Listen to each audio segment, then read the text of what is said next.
छत्रपती संभाजीनगर महानगरपालिकेच्या स्टँडिंग कमिटीसह 5 उपसमित्यांच्या अध्यक्षपदासाठी 12 मार्च रोजी विशेष सर्वसाधारण सभेत निवडणूक घेण्यात येणार आहे।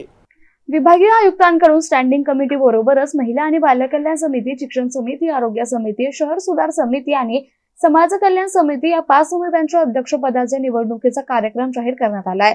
दरम्यान 5 मार्च रोजी झालेल्या विशेष सर्वसाधारण सभेत स्टँडिंग कमिटीसह 5 उपसमित्यांची सदस्यांची नामनिर्देशन करण्यात आली होती।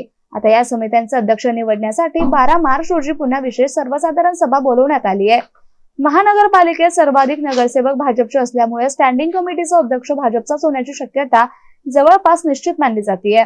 त्यामुळे भाजपकडून स्टँडिंग कमिटीच्या अध्यक्षपदासाठी कोणत्या सदस्याला उमेदवारी दिली जाणार याबाबत राजकीय वर्तुळात चर्चा आणि अंदाज बांधले जात आहेत। स्टँडिंग कमिटीचे विद्यमान 16 सदस्य अध्यक्षांची निवड करणार आहेत। भाजपच्या सदस्यांमध्ये सर्वाधिक ज्येष्ठ आणि प्रभावी नगरसेवक म्हणून अनिल मखरिये यांचे नाव पुढे येत असल्याचे त्यांनाच स्टँडिंग कमिटीचे अध्यक्ष केले जाईल असा अंदाज व्यक्त केला जातोय।